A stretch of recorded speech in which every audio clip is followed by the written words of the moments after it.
Good morning, everybody. Dr. Rick Wallace here.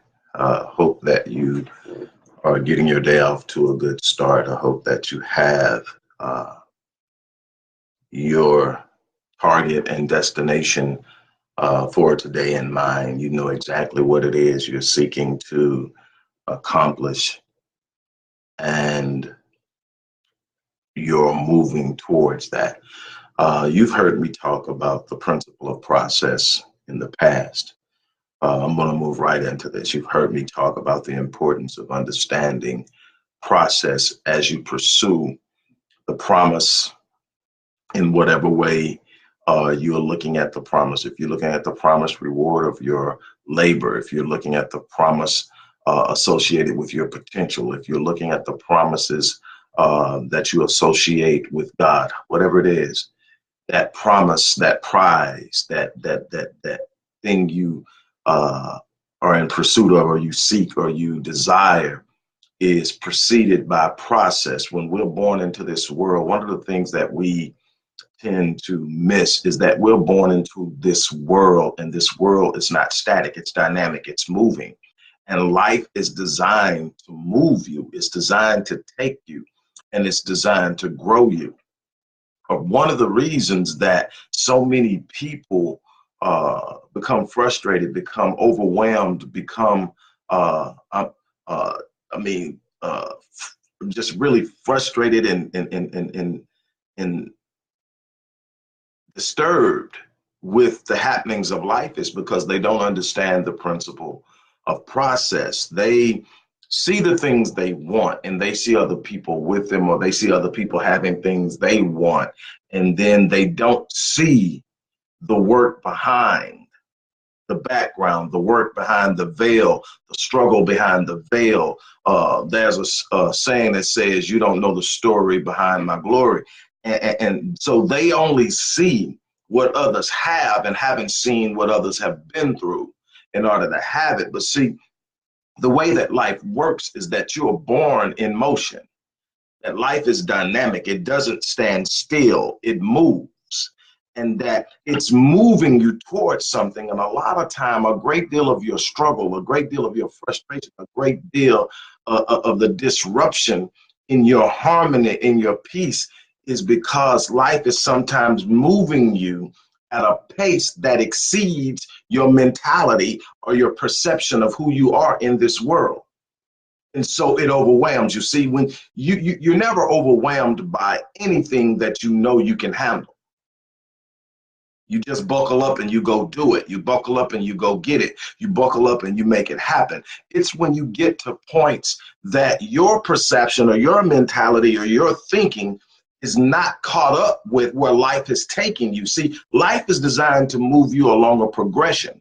And oftentimes we want to stay in a place that we like. We want to stay in a place that's comfortable. We don't want to go into the areas of discomfort. And what happens, the longer you resist the movement of life, the further ahead life gets, because life doesn't stop.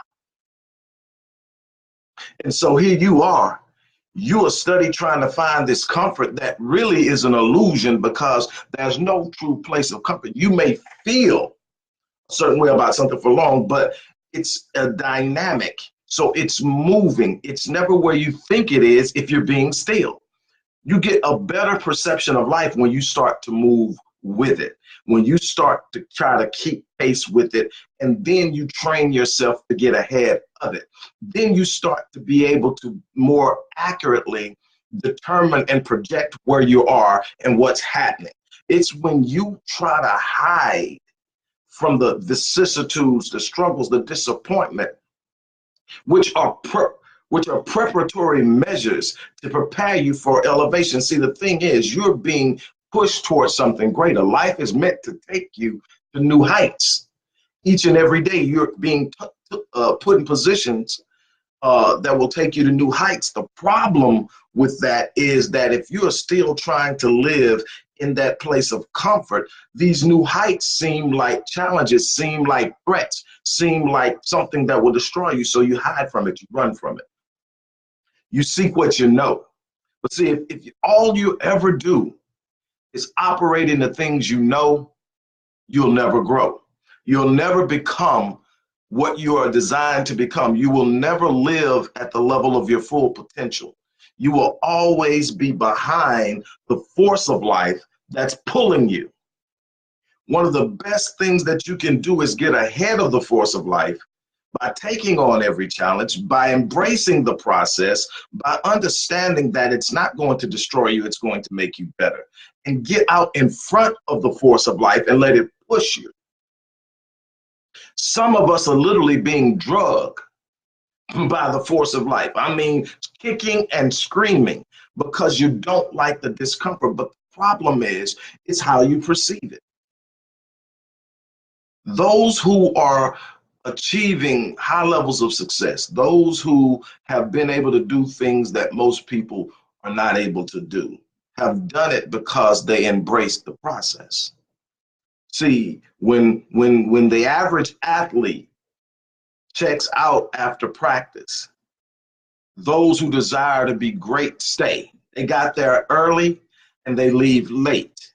Nobody has to tell them to watch film. Nobody has to tell them to report to the gym. Nobody has to tell them to report to the track. When you move into business, you got those that get there when at starting time and leave at ending time. You got those that are there an hour and a half early, and they're staying an hour and a half late. They're reading books.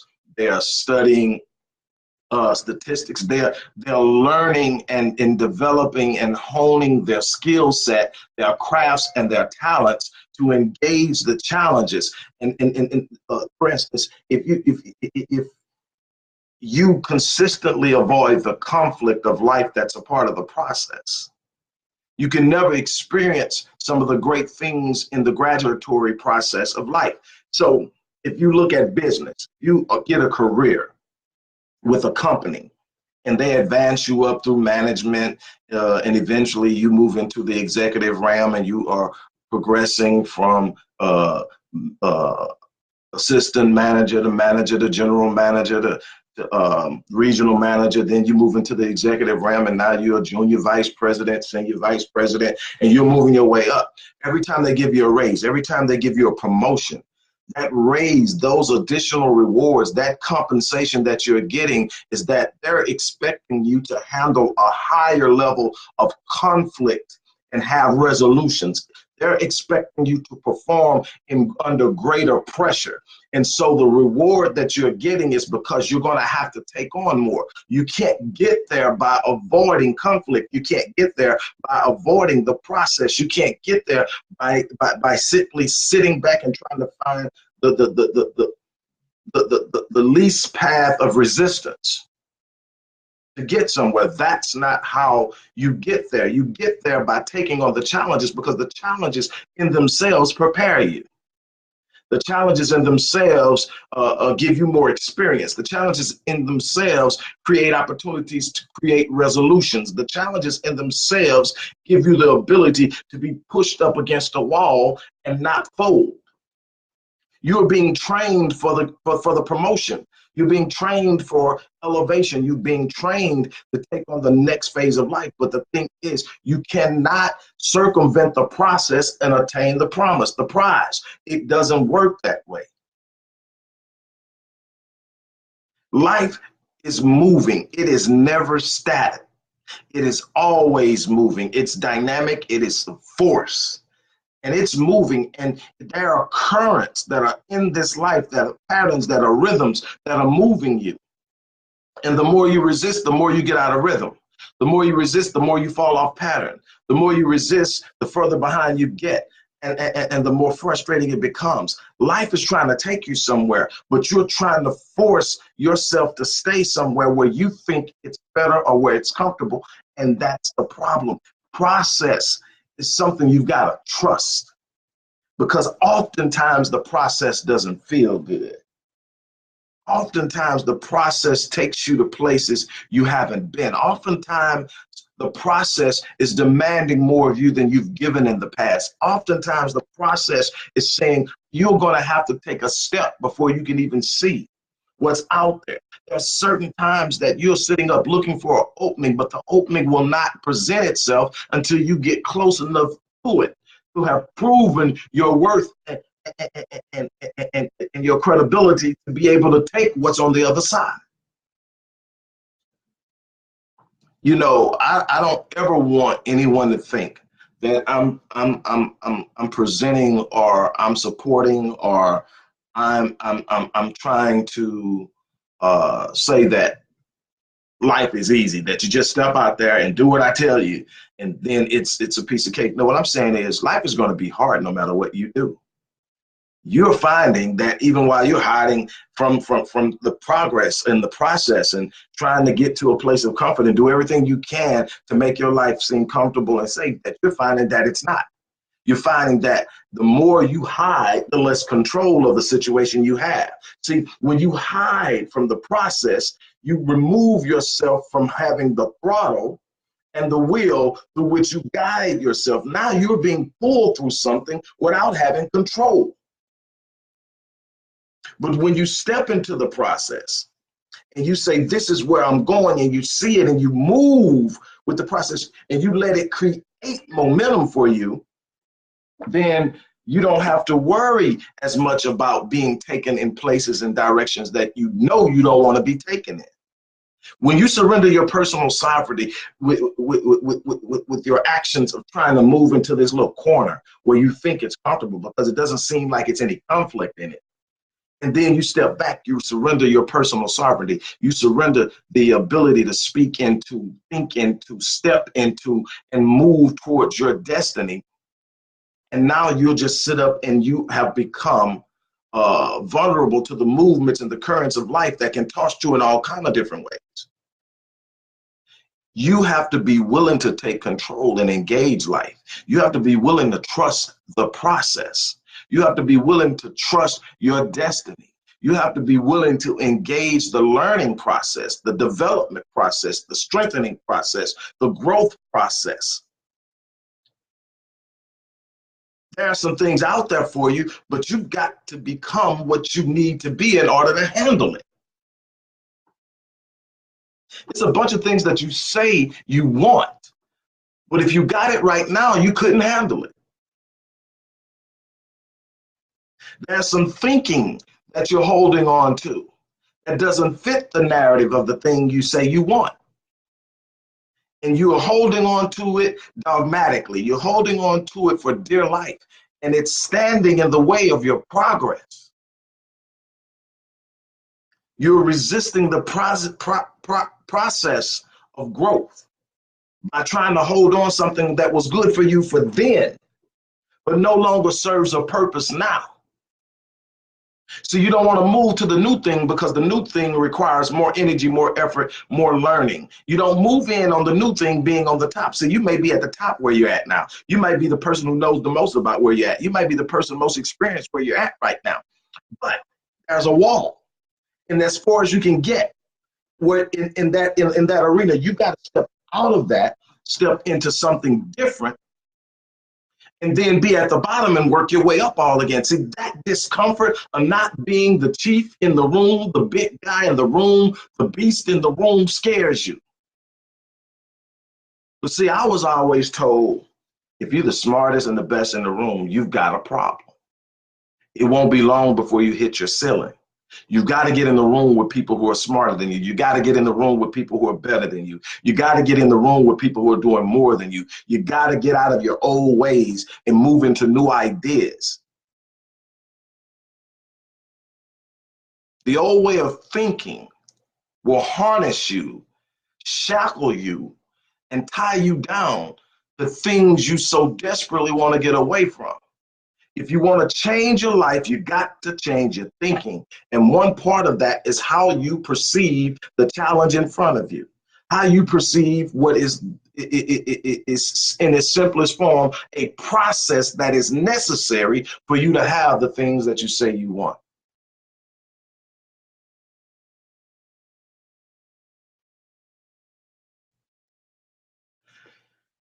I've got to get out of here. I have a 9:30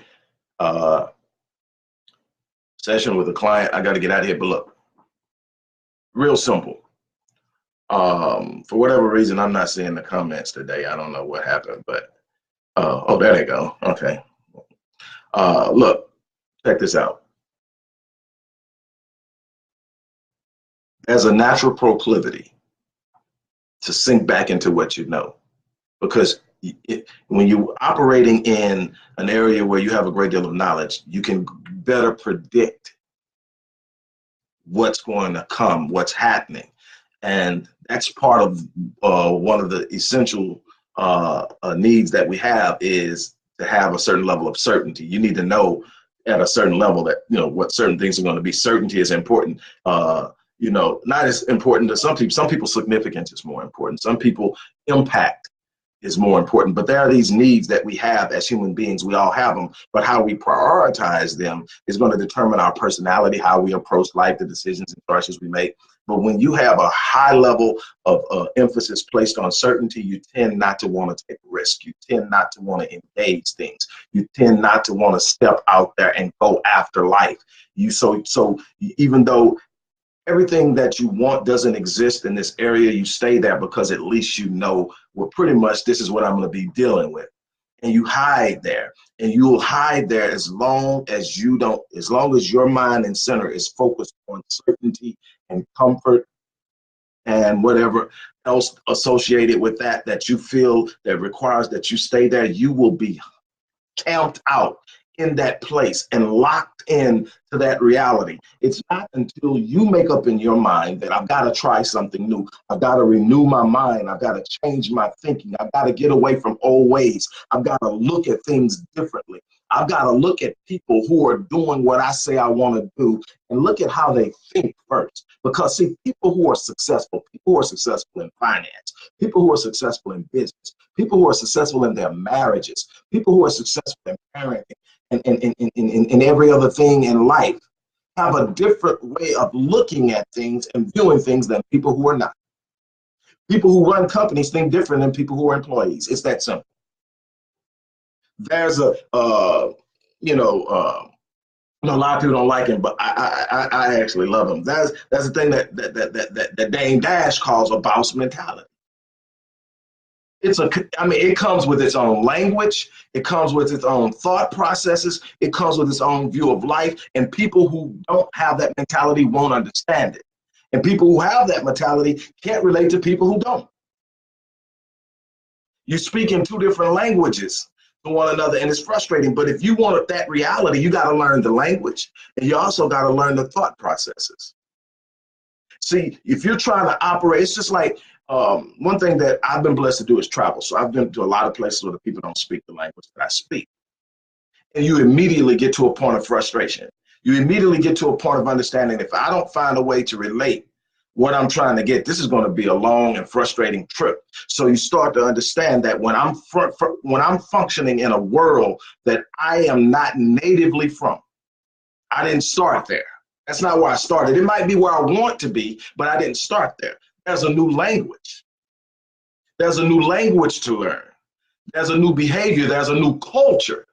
See, the culture is different when you move into a certain realm of existence in business and life and finance and marriage and everything else. There's a culture change. There's a culture evolution that you got to be a part of. There's a thinking process that goes along with it. There's a speech process that goes along with it. See, when you think it, you speak it. When you speak it, you reinforce it. When you reinforce it, it becomes ritual. When it becomes ritual, it becomes habitual. When it becomes habitual, it guides your decisions automatically. You don't have to think a certain way. When you first start out trying to adapt a new thing, you got to do it every day. You got to think it, say it, and do it every day until you develop a ritual, and then that becomes a habit, that becomes normalized behavior. Once it becomes a habit and normalized behavior, you don't have to think it anymore. You just get up and do it. It's automatic. It's nothing that you got to put a reminder. It's nothing that you got to use your will. See, will will get you a certain point, but 98% of your behavior is literally controlled by your non-conscious brain and your subconscious mind. It's not something you're thinking about consciously. You just do it. That's how you can get from one place home in your car and not remember the trip. You weren't doing it with your conscious mind. Your subconscious was doing it. You've done it enough to where your subconscious brain takes over, says, we got it. You can sit up there, talk on the phone, check the radio, get off in a deep thought about what you're going to do tomorrow, all that, and then still end up at home and end up at home safe. We caught every red light. We stopped. We saw the guy that was swerving in the road. We backed up. And none of that was done consciously. It was done subconsciously. It was automatically and the necessary behavior was instituted from the subconscious mind. So if you want to start doing things that are going to move you forward, you got to train yourself, and that's the uncomfortable. When you first start doing something you've never done before, I had this conversation with a client a couple weeks ago. I don't like this. It doesn't feel good. It's not going to feel good. It's not normal. It's not a part of what you do naturally. But you've got to consistently force yourself to do it until it becomes normal. That's one of the biggest challenges that most people face, is they don't want to do anything that makes them uncomfortable. And the problem is, seeking comfort almost always locks you into a place of stagnancy and regression, because you remove yourself from the current and the force of life that's trying to push you towards where you need to be in order to be everything you say you want to be and do everything you say you want to do. You can't be doing what everybody else is doing. You can't be thinking how everybody else is thinking when you're expecting to have something that most people don't have. Most people are not going to understand you. Most people are going to think you're crazy. Most people are going to speak against you. Most people are going to sit up and say what you're doing doesn't make sense, because it doesn't make sense to them. But when you look at their lives show you what they've been doing all their lives. They've been sticking with what worked for everybody else. Somebody else's life story has guided their decisions. Somebody else's life ideas and perceptions have guided their decisions. They've done what everybody else has done because it seemed normal, because it seemed the thing to do, because that was what was placed in their mind early in life. And they got what everybody else got. If you want something beyond what everybody else has, you can't be doing what everybody else is doing. You can't be running from the process. The process is always going to precede the prize. The process is always going to precede the promise. There must first be an endurance of a process before there can be the attainment of any promise. Because if you get the promise before you go through the process, you will not be prepared for it. With that being said, I'm going to jump off of here. You guys have an unbelievable day. I got to get prepared for this session. Once again, you guys take care of yourself. I'll check back in at some point. I believe I got some things I need to get on here today. So you should see some information being shared and stuff like that on this page and on a number of other pages that I have set up here and all over channels. This is going to be a busy day. But whatever you do, it's time for you to take control of your life. It's time for you to seize and reclaim your personal sovereignty, to start to speak into your life, to start to take on thought processes that take you to the next level in your life. It's time for you to establish an intended destination for your life. Take control of your destiny. With that being said, I'm going to get out of here. As I always say, I'm going to live my life on full so that when I leave this place, I challenge you to do the same thing. I'm out of here. Peace.